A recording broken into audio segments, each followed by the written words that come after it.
rounds here by Bubble King. Crushing blow. Whoa! That was a bright one. There we go. Welcome, everyone, to PAX. Thank you very, very much for coming. We really, really appreciate it. Are we all having a great time at PAX so far?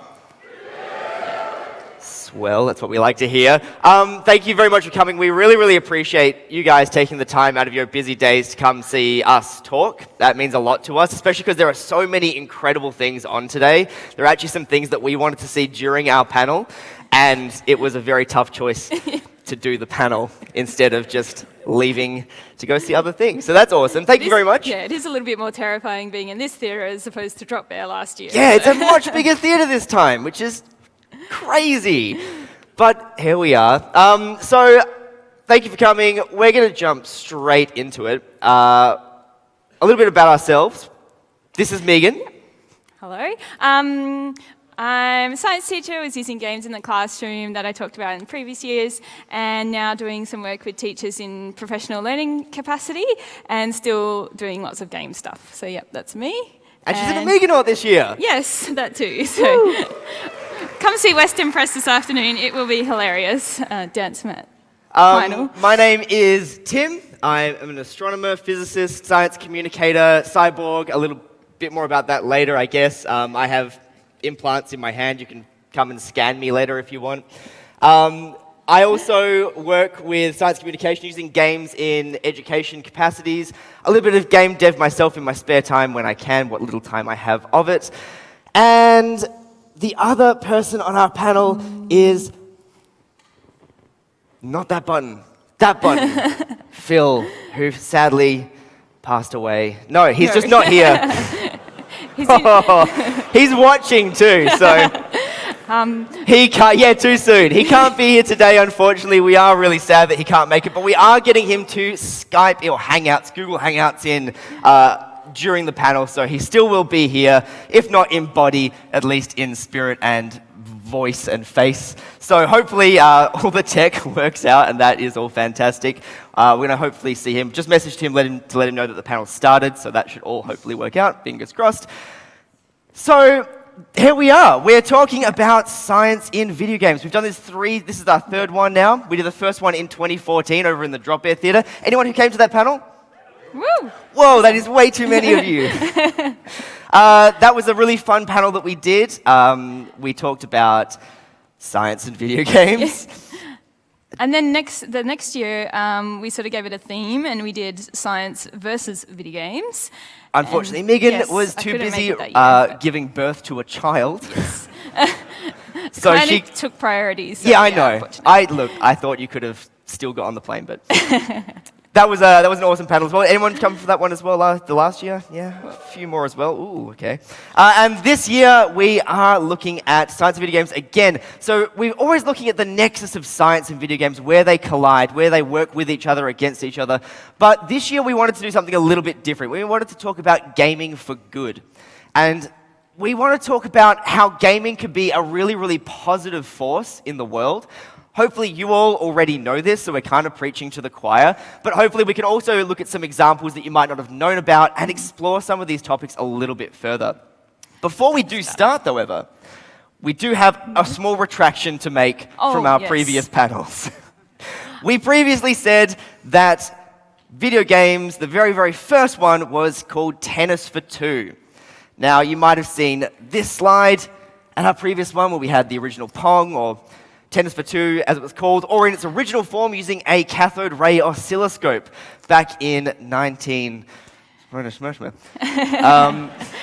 I wasn't consulted for research, so when we were researching this panel, we found the patent for a cathode ray amusement device, which was, I guess, designed to create a game that would look at simulating, missiles? Looking at missile defense. This was 1948. And things like that. So it was sort of military-based, but I think this preceded the Tennis for Two example. And a lot of people see this as the first sort of video game. So we're sorry we lied to you.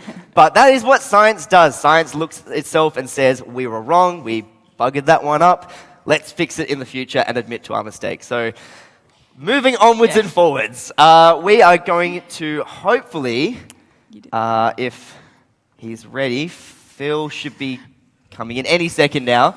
So I'm just...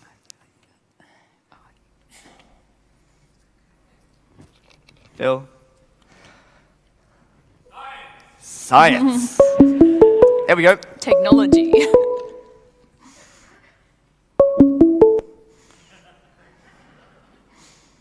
Don't laugh.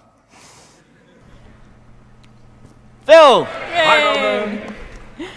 Phill here. I'm really bummed out that I couldn't make it down to PAX this year, but at least I can talk to you from Darwin in the Northern Territory through the magic of the internet.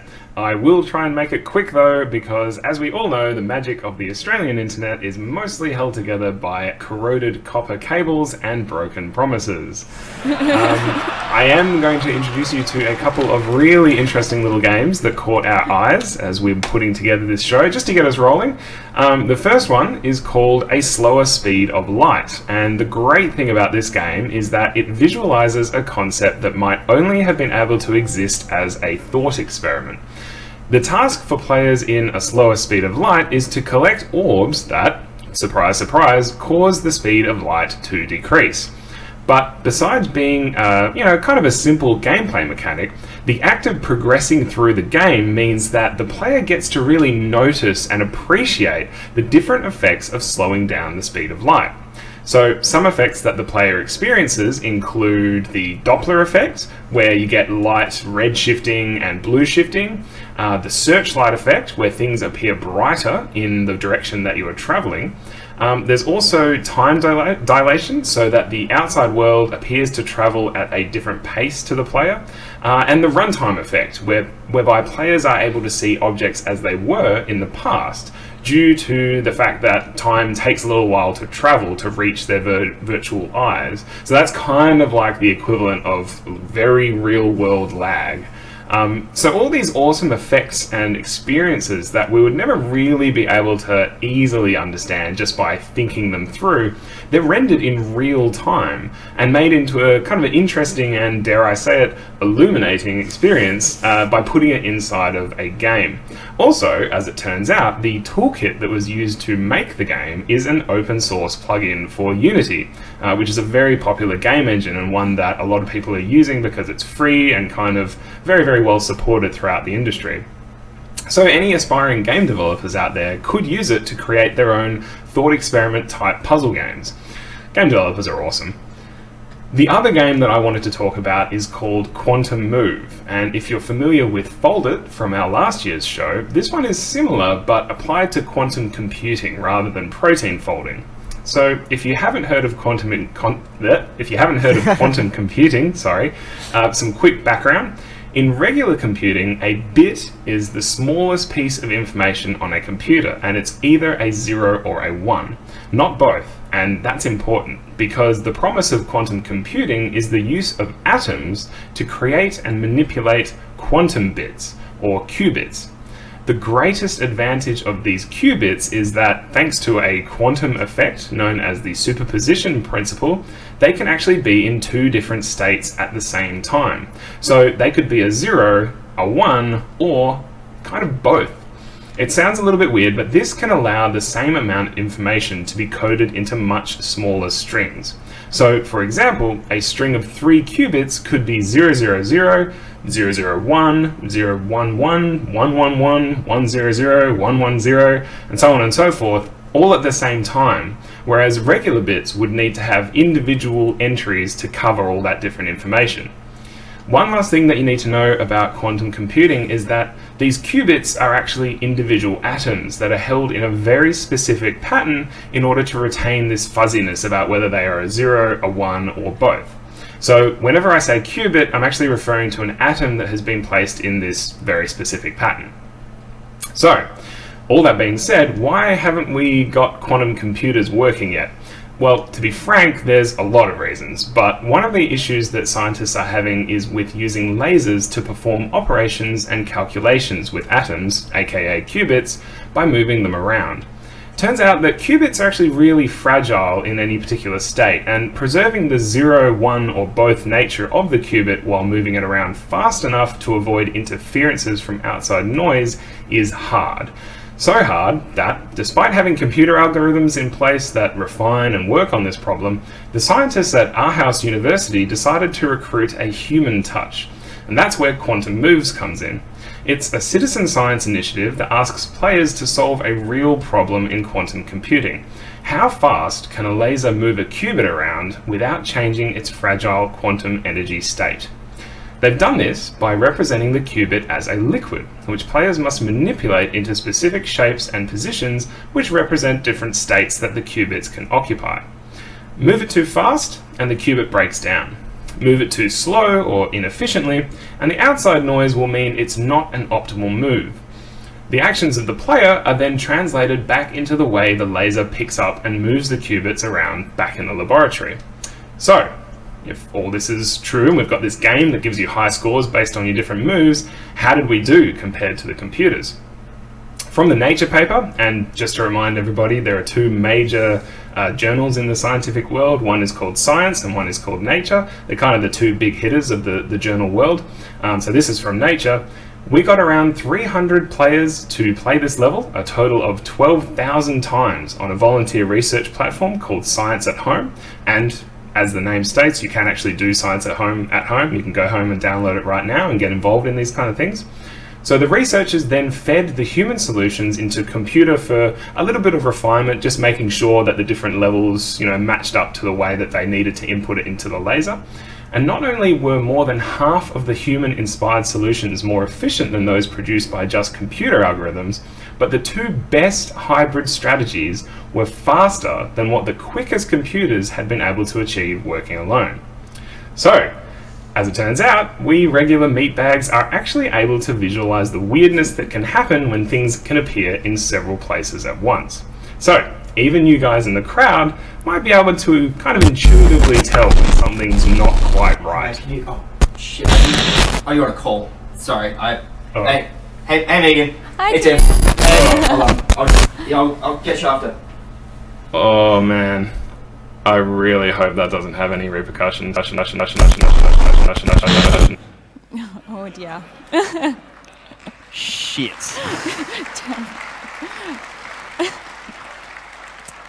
I hope we haven't broken anything permanently. So, before Phill broke space-time, he was talking about a citizen science project called Quantum Move, and I like using games in education because through games we can explore abstract concepts that we can't in real life. For example, quantum computing. Trying to do this in a thought experiment is quite boring. For example, if I ask you to close your eyes and imagine a half-dead cat in a box, it's not very exciting. And we tried to get one on stage, but we couldn't get the ethics approval. So instead of doing it in our heads or in real life, we can do it in video games.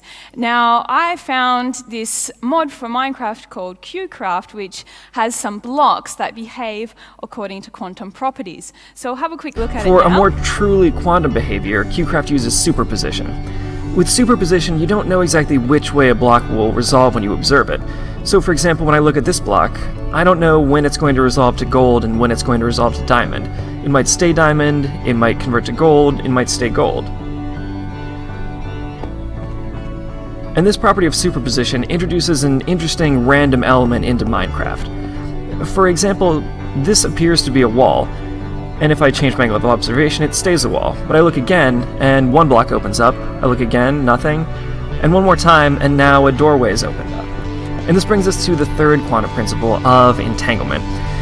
This principle states that two particles created together can have correlated behavior even when they're separated by a distance. So for example, when this block changes its state, so does its companion above it. So when I look at it, it turns to gold, and then that one's turned to gold too. And if I look at this one, it turns to diamond, and its companion has also turned to diamond. So it helps us develop a real deep understanding of what's going on because we can play with the concepts and see them in action rather than just trying to imagine it, which is quite hard. So this is why I really like games. And good game design is synonymous with good learning design. So games are designed to teach us, which is a really, really nice crossover. It just makes it a natural thing to be using in education. And one of the I guess, really well-designed games that I came across this year and fell in love with was The Witness. So has anyone played The Witness so far? Everyone really excited to go down the handful. front. It is essentially a... Oh, we'll get it going. No. Go back one. Come on. Phill. Tim, you broke the video. There we go. It's a puzzle game, but what's interesting about it is that it uses no words or language whatsoever to at all to teach you. It teaches you just through the puzzles themselves. So you have to learn by doing and by failing, and then learning from your failures and going back and trying again, which is how we learn. The puzzles are also designed, you'll notice that there's no repetition. Each puzzle is a slight variation on the one before it. So you're always being taught at least one new thing or seeing one new thing in each of the puzzles, which means it doesn't get terribly boring. And you're sort of constantly being pushed to the edge of your skill limit, which is where learning occurs. So like Major Nelson said in his speech yesterday, you almost have to be in this uncomfortable feeling in order to be learning. And this is what the game does really, really, really well. And some people don't necessarily enjoy that, but when you actually do finally find the solution to the puzzle, it is so much more satisfying. And so I really, really love this because this is essentially how you teach someone something. You start off with really simple and then slowly increase the complexity. And another way I saw games being used in schools this year, and it wasn't myself, but it was a group in Perth called Flak Test Gaming. And we thought it was really interesting, so we got a little bit involved. We actually hosted their grand final at our workplace, SciTech, the Science Centre in Perth. And the event, the group ran an inter-school, high school eSports sort of league across the year. They played, hopefully that will work. We'll go across. They played LOL and they tried some CSGO as well this year. And the students chose those games. They were the games they wanted to play. They formed teams of 5 and they did grading. And their teams were separated into grades. Bronze, which is sort of new, never played the game before, all the way up to Diamond, which were the real pros. And the grand final was really interesting. It was actually 2 teams from the same school. There was an older team and a younger team, and the younger team actually won convincingly, 2-0. Like, it wasn't even a competition at that point. It was devastating. Because they were working together as a team much better than the other group, even though the other group were Year 12 students and were at least 1 to 2 years older. And so the whole point of this high school league was not just to get them playing games, but to teach them skills like how to work together as a team, how to communicate with each other respectfully, and how to not be a dick. Yeah, and sportsmanship and those sorts of things. So their group is all about teaching high school students all those sorts of skills through eSports. And the kids loved it. It was an amazing event, and the audience was very electric. And I was looking at some research, and I found out that by being involved in extracurricular activities outside of school hours, it doesn't really matter what the activities are, but it has been shown that participating in them can help students increase their academic scores. And I don't know how exactly, but you can check our references after the show and you'll see what I read. And the other interesting thing was through playing eSports and games like that, it increased their ability, social cohesion, so ability to work with other people, and cognitive flexibility. So I guess you get a bigger brain by playing eSports, funnily enough. Like a physically bigger brain. Yeah, one of the papers said you actually, one of the areas in your brain actually gets bigger slightly. So that was a really, really interesting thing that we got to be involved in this year, and I highly recommend you check it out. It was such an exciting experience, and I know Ivan Davies from Riot Games came over for the grand final and presented the winning students with their prizes, and he was talking about his experiences with sportsmanship and high school games as well, so I highly recommend checking him out as well. He also pointed out that this was the very first school-level eSports competition in Australia, and he thinks maybe one of the first proper national level ones in the world. Yeah, because most of them, I guess, are aimed at university age or higher. So I guess this was the first sort of official avenue with which the high school students could get involved in this sort of environment like a local capacity, to come together and play in person. Now, another thing I saw this year, which was interesting, now this isn't really game-based learning, it's more gamification. Now, the difference is in gamification, we apply game design elements to things that aren't always games in order to motivate people to do something they may or may not want to do. So we saw a health app released, which has been increasing people's mental and physical health outcomes, and it motivates them to walk, essentially. And hopefully I have a picture of it here somewhere. Here we go. Now, this is the research I was doing, and this is a very rigorous, as you can see, source of information, all anecdotal, of course, because there is no scientific peer-reviewed papers out yet on Pokemon Go. Oh, sorry. I captured a Pokemon Go player in the wild in Melbourne the other day. But where we already know that an increase in exercise can help reduce the symptoms of depression, mild depression, and more vitamin D, as in being outside, which is what gamers need, obviously, can also decrease symptoms of depression. And the game also provided a unique way for people to socialise. If you were quite isolated and not used to walking up to strangers and saying hello, I guess the game provides you a way to do that as well. So it wasn't just physical, it was also mental. And I think the game did the walking really well because there was multiple mechanisms which encourage you to walk. Not only were there hatching eggs, going to Pokestops and gyms, but now the partner candy as well. So it's working on multiple fronts to motivate you to walk, and that's what has made it so successful in that realm. And in order to help you socialise, I put together a guide on how to spot a Pogo player in the wild. So you're not approaching random strangers, you're approaching strangers you are pretty sure are playing Pokemon Go. So the first sign to look for when you're spotting Pogo players is a hunched posture. They're often sort of bending over their tablet or device, looking at the screen, also the swiping furiously like that. The second key thing, now this isn't always the case, but usually the case, is they are dual-wielding not only a device, but also a power bank of some sort as well. Especially I don't know why that's pointing at my crotch. That's not where I keep the power bank. Your crotch is in your chest. The third factor to look for is they often loiter in weird places, and they may be trespassing, although they shouldn't be. For example, public works of art, random spots in parks and things like that. On South Bank, there's quite a few places that you can spot them, and especially if you put a lure out. And the last, one of the other ones is they keep muttering about balls. Obviously, Pokeballs. Pokeballs. Yes. I don't know where your minds went, but I think that was it. And one more is they're generally not paying attention to their surroundings, so they may or may not walk into you. I think that's happened to me on the exhibition floor a few times already. So there you go. Now you know how to spot a Pogo player in the wild. You can go up and make some friends with strangers.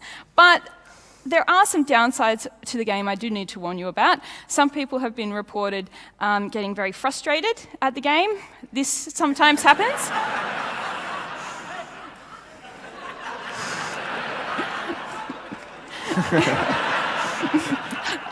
Although I do hear in the latest update they were reducing the frequency of Pidgeys and Zubats and things, and hopefully you might see some more Pokemon around.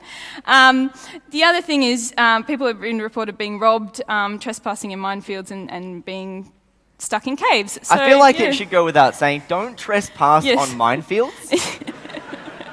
If you see a minefield, just elsewhere. What was I going to say? I forgot. Oh, and the other games that I came across, which were sort of kind of mentally health, were these two, which I haven't played myself, but I was looking at games, unusual games that do cool things, gaming for good. The first one's called Awkward Moment, which is actually Cards Against Humanity sort of spin-off. It works by the same mechanics. But instead of playing cards like raptor attacks and bees, question mark, it's about social situations, and it's helping people who don't really have good social skills trying to identify the best course of action to take in a really awkward situation. Like you just said to your boss on the phone, I love you, instead of saying goodbye. What's the next logical thing to do? Do you play dead? Do you say, oh, I'm sorry, I didn't mean to say that? So on and so forth. So I guess Or do you commit to it and have a 14-year relationship? I don't know. And the other one I found just yesterday was called Me, Myself, and You, and it's designed by some university graduates in the US, and it's about helping young adults on the autism spectrum socialize in a way with sort of set rules and help share information about themselves, and that one looked really, really interesting as well. And I think they've just finished playtesting it and are looking at releasing it shortly. And the other thing that we've talked about before is sort of gamifying science. So in the previous years, we talked about this game called Fold It, where it's looking at protein folding and finding the best possible solution to problems. And again, they've published papers using Fold It, and they've found better, just like Quantum Move, found better solutions than the computer algorithms could find. And the one I've been playing, I guess, over the last year and a bit is this one, which is called iWire.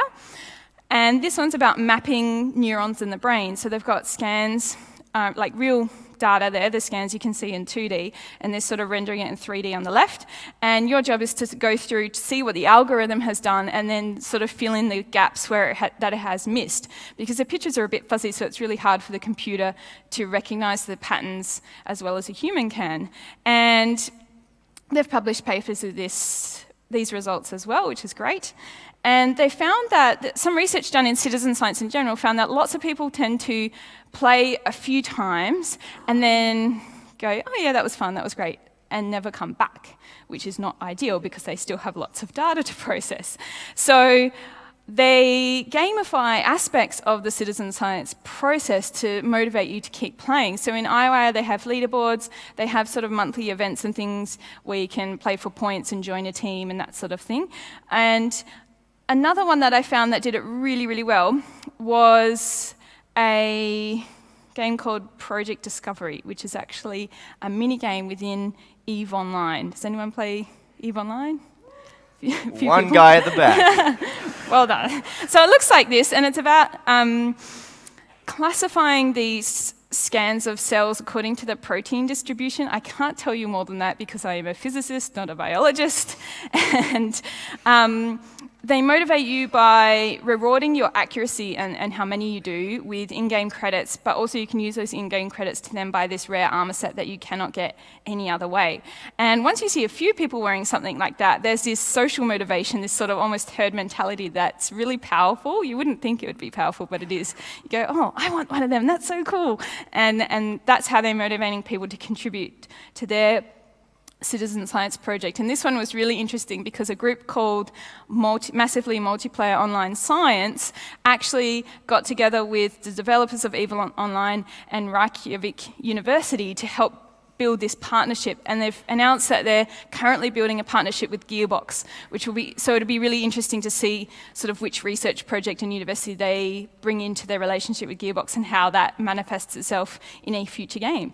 And it's actually just the way it's tied into an already existing popular commercial video game, I think also makes it more likely to succeed than a separate website with a separate game as well. Now, I think that's all I had to say from memory. So I will pass over to Tim, who's going to talk about a few other things that involve gaming for good. Thanks. There you go.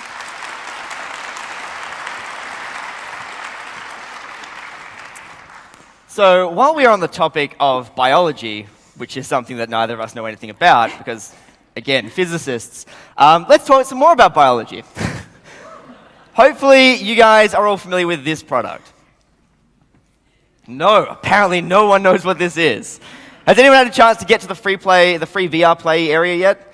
It's like crazy hard to get into. It's like some secret club. But there's heaps on the floor as well. There are some on the floor as well, which is awesome. So VR is fun. If you had a chance to play around with it, you'll know that it's fun. And it's surprisingly visceral as well. It actually gets you really, really involved in the world that you're inhabiting in ways that maybe some other video games don't let you do.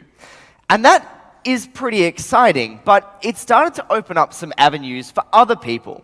So scientists have started looking at VR and saying, how can we use VR to change the way that we operate? How can we use it to interact with, for example, data differently? How can we use it to do science either more efficiently or more effectively, which is the same word? How can it be better, essentially? Now, I do need to preface this next slide with a bit of a warning. If you are squeamish, you might want to look away. It does contain some images of a simulated operation, but it looks really freaking realistic and nearly made us vomit. So, just a heads up. The tumor debulking task helps coordinate the use of tools in both hands.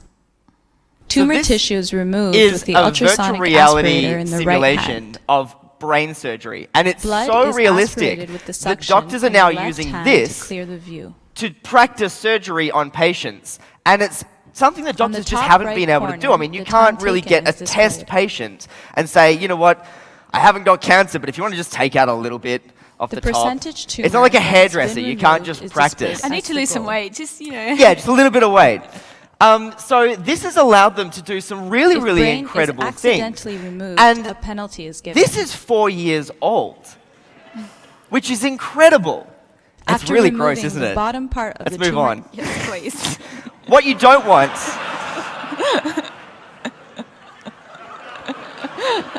is really just any of this. Don't go for the hammer. Why is that even there? Essentially, we want our doctors to be better than this. They need to be better than whatever is going on in this. And there goes the watch. So, virtual reality is actually providing tools that allow doctors to do things that you just wouldn't be able to do any other way. And it's really... Yeah, you'll be okay, buddy. More than that, it's actually... No.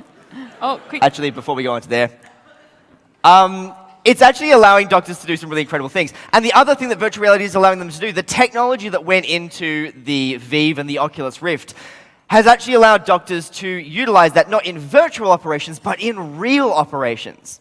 So they're using that depth of field ability with the binocular vision, the two cameras projecting two images onto their eyes to do keyhole surgery. So they put a 3D camera into the person's body and do the surgery with the remote tools. We've been doing that for a long time, but only in 2 dimensions before.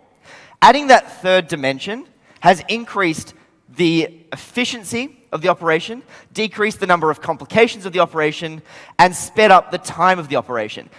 The time is the really interesting one, because the longer you're spent on a table, under the needle or under the knife, the more chance you have of complications and the slower your recovery time.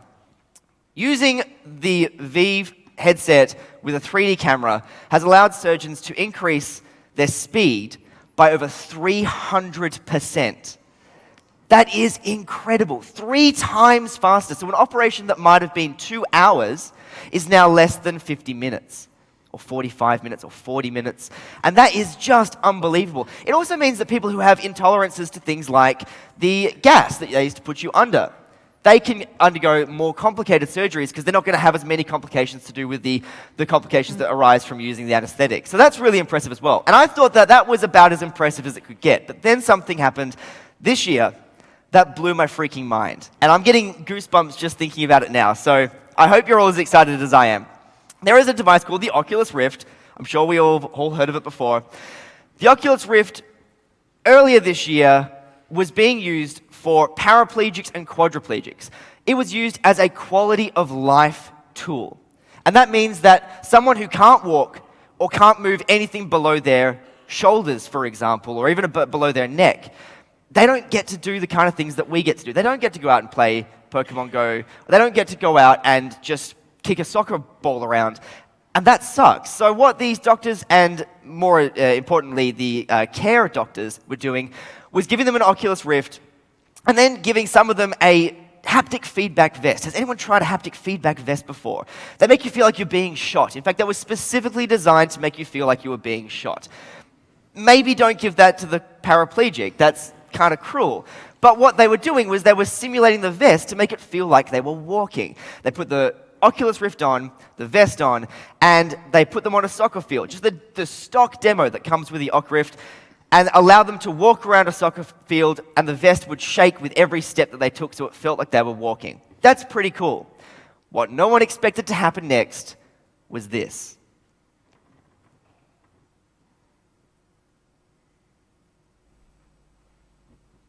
That is a person who, up until 13 months ago, was completely paralyzed from the waist down. For 14 years, that person has not been able to walk, and they are now not only regaining feeling in their limbs, but regaining movement in their limbs. This has never happened before. And it was so unexpected that doctors went... Like literally. Like literally. Like, what? There is no reason that that should have worked. That it is absolutely science fiction. There was no surgery. There was no medicine. There was no interactive intervention at all. All they did was give them the Oculus Rift and the vest. And it turns out, now they don't actually understand why or how this is working, but it's worked for 12 patients, which is not one. That's 12 people.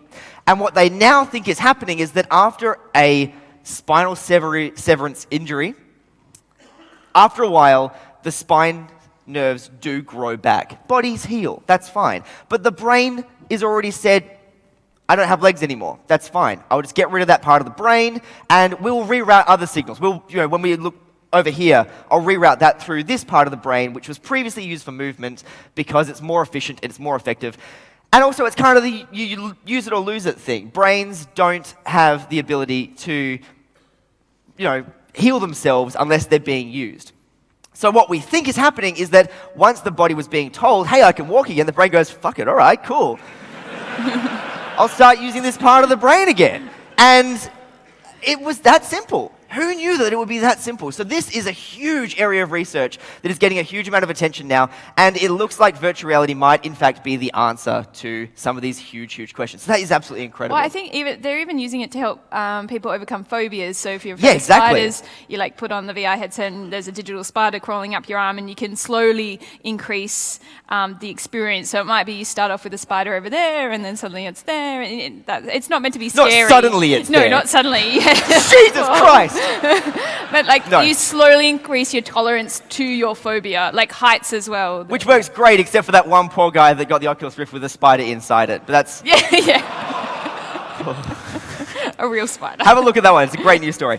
Going to quickly go through the next couple because we are rapidly running out of time. We did really want to do some Q&A with you guys. So, the other side of things, and now we are moving a little bit away from the science side, just a little bit, because we are talking about gaming for good, but this is an important area of the social sciences. I shouldn't do that. The social sciences, which are still really, really important and are worthy of your attention and worthy of government funding. So, and I say that as an astronomer who has no government funding. This is a drone that is being piloted by someone using VR to look at an archaeological dig site. This archaeological dig site is in the middle of China, in a contested area that is full of landmines and IEDs. It's not a place that people can go by walking, but they can take a drone.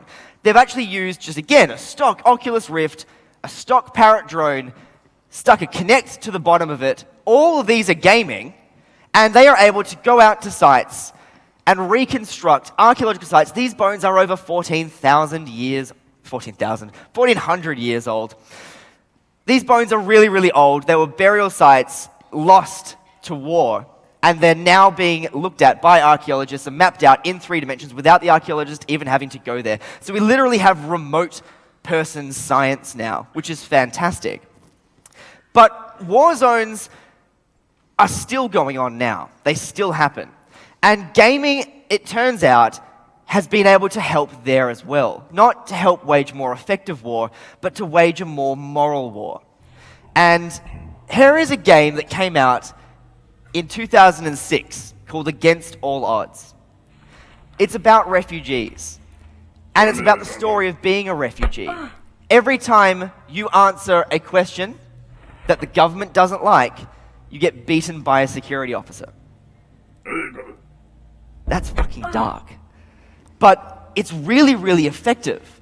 it makes you think much more empathetically about the plight of some of these people that are fleeing these war zones. And it really makes you think about the kind of decisions that they have to make. And it stops them from being these faceless people you see on the news at night. It actually starts to bring it into your own personal sphere, your own space. Since then, refugees themselves have started making games. And that's even more empowering because the democratization of game making, with Unity, with GameMaker, with Scratch, with any of these free tools, lets people make their own video games that lets them tell their own stories. And so we start to see really, really visceral experiences that allow you to get into the minds of people who are in these scenarios and gives you a better idea of what they're actually going through. And then it goes a step further with this game called That Day We Left. This game is very much in the vein of something like, for example, The Walking Dead, telling a story about a group of refugees fleeing. Unfortunately, this game didn't make the Kickstarter it was going for. It didn't really get the recognition it needed in the media, but that's when good guy Valve and Gabe stepped in and forced the green light. So the game is getting made, it's getting a little bit of funding, and it's going to get out there on Steam sometimes later this year or early next year. So that's a really exciting one as well. I highly recommend you look out for that one. It's a really, really good-looking game. Moving on one step further is a game called Armor. Anyone played Armor before? Or maybe the popular mod DayZ, or the standalone DayZ. We don't want to talk about that one because it's even more depressing. Mostly because it hasn't really happened.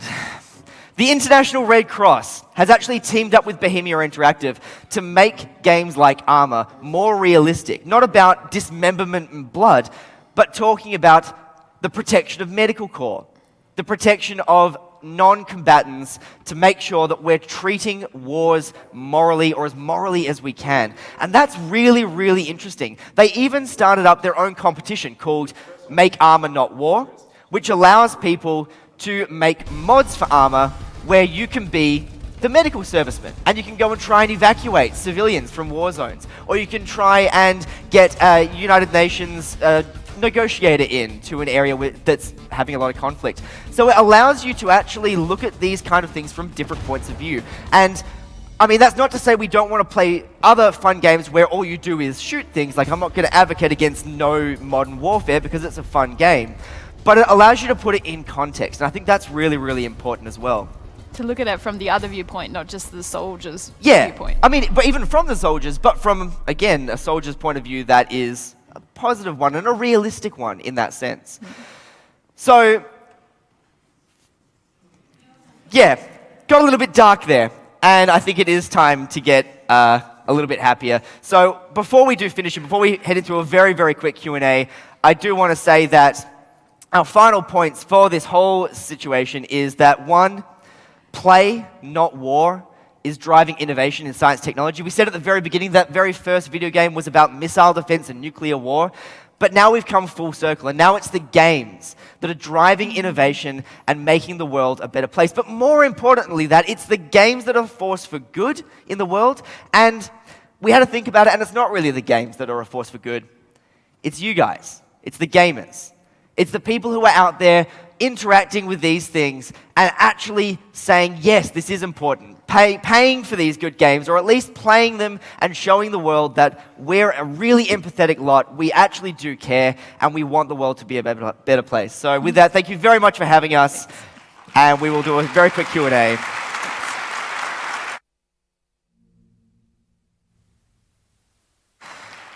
So there are a couple of friends up the front. If anyone wants to make their way down, or just leave. We're good with abandonment issues. There's other good panels on, so. There are other good panels on as well. You have one down the front over here, yeah? Hey guys, thanks for doing the panel, it's really good. I'm actually an exotics veterinarian. I'm also from Perth, and actually what you said, I'm going to take this off very short. Sure. What you said about reducing anesthetic times is actually a really big component of a lot of the procedures we do, and we actually just got a really cool new endoscope in the practice, so I was wondering if you would recommend any games that are on Steam or PlayStation or anything like that that you feel are really good games to help increase, that kind of skill set.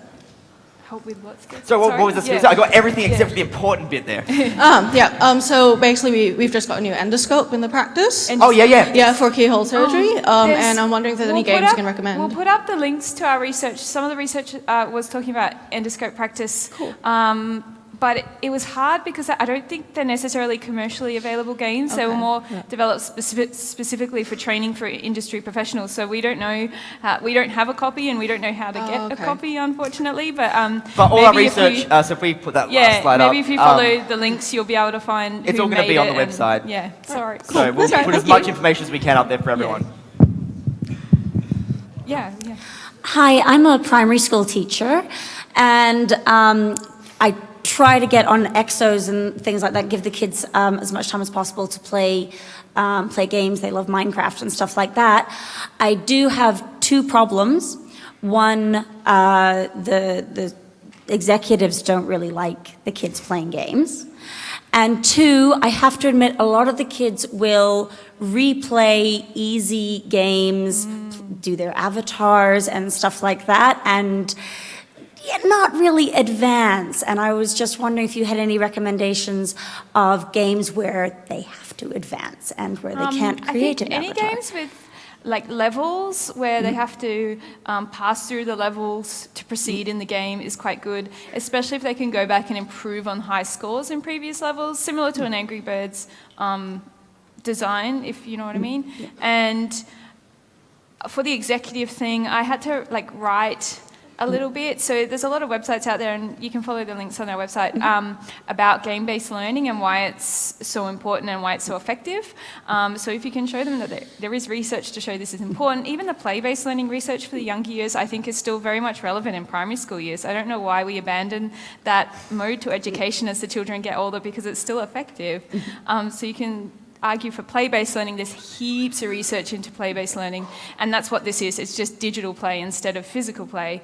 And the Minecraft stuff, a game that's a bit more open, I'd set them specific tasks, or I'd have a worksheet they were filling out alongside playing the game, so they had a goal to achieve that I had set, so they couldn't just spend an hour dressing up their avatars. Yes. And I needed to see that outcome, and so they were accountable for that outcome. So if they didn't do it, it was like, well, you haven't finished the work for this lesson, just like any other lesson sort of thing. So, the other thing is to use really sexy words that those admin love, like student retention and STEM.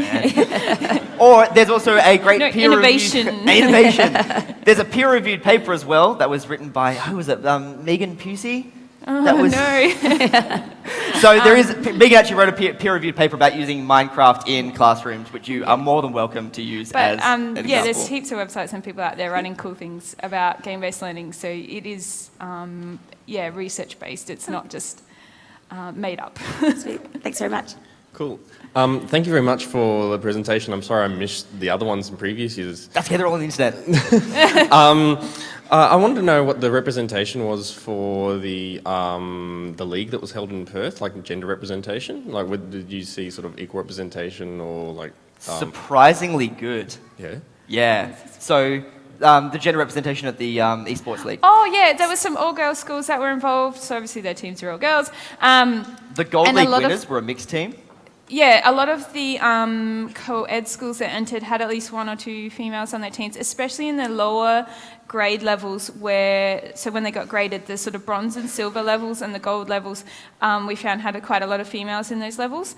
And it was a great way, having the levels made them feel comfortable to try playing the game as well, because they weren't versing getting really beaten really well by the players who knew what they were doing, so they felt safe and comfortable in coming in and playing in this competition. And a lot of them want to continue playing next year and hopefully aim to get to the next level up, so move up from bronze to silver and that sort of thing. So it was quite good. Yeah, really cool. Thank you. Hi guys, great panel. I wanted to just grab your opinion. You touched on gamification, but not very far. But I wanted to grab your opinion on how the companies like McDonald's are using gamification to drive their profits. Yep.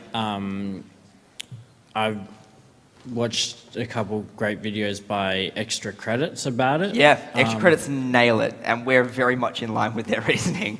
Okay. So I mean, we could talk about gamification for another hour, but we can't because we're not allowed to. But it's really interesting and chilling, and it's kind of one of those heavy freight trains that you can't do anything about. Like, it's going to happen. But I guess the other thing is gamification is a popular word at the moment, but they were always using psychology and behind their marketing, even if it wasn't being called gamification from a long time ago. And so do other big companies. A lot of companies use that. So it's, I don't think it's necessarily gamification that we should be vilifying. I guess it's the way they market. Does that make sense? Or it being used in a dirty sense. Yeah. If you haven't seen the series Black Mirror, the TV series Black Mirror, they nail it, and that is chilling, really chilling. So that's a great one if you want to see what not to do, if we're any marketers in the room. All right, thanks, Thank guys. you. And one last one over here. Yeah, just yank it out. Yep. So, hi. Thanks for the talk. It was very interesting. Thanks for coming. As someone who's like right at the tail end of completing their honours year, basically doing a bit of research, I've been thinking a lot about potentially pursuing something in the academic space about video games and their applications to real life and like pedagogy and all that. I'm just thinking, where can you go to sort of like look for opportunities like this, research opportunities with video games? So Swinburne University, who have a booth here, are great people to talk to on that one. They have a very robust game learning area in their university. They have a lot of research in that respect as well. But you can also just talk to the people in your university. The education department's a good place to start, so is... Someone who's looking at ICT in education. Another term that they've been thrown around is serious games, as well as the term game-based learning. That's sort of what it's being called at the moment, that research field. But if there's nothing there at your university... It's not a very big research field, so anything that you do is likely to contribute a lot. Yeah, but also just do it. Like, just find someone who, like, find a supervisor who's a bit willing, a bit malleable in that respect, and say, hey, I really, really want to do this thing. Here's my reasoning why. Here's some pre-reading. Here's some research that backs up. Yeah, there's a lot of researchers or academics from the US, Kurt Squire, James Paul G. If you read some of their works, you'll get a really good feel for the field and perhaps where you might like to go within the field. But yeah, find someone who's willing to supervise you and just pitch them your idea. And if someone's not willing to supervise you, find another person. Yeah. And then find it and say it to them. Say like, look, you know what, you're a great person, but I don't think you're the supervisor for me. Yeah. Thanks. You mind linking me to some of your works? Absolutely. All right, thanks. So we'll hang around for a few minutes afterwards if you want to come chat to us, but otherwise... Thank you all so much for coming.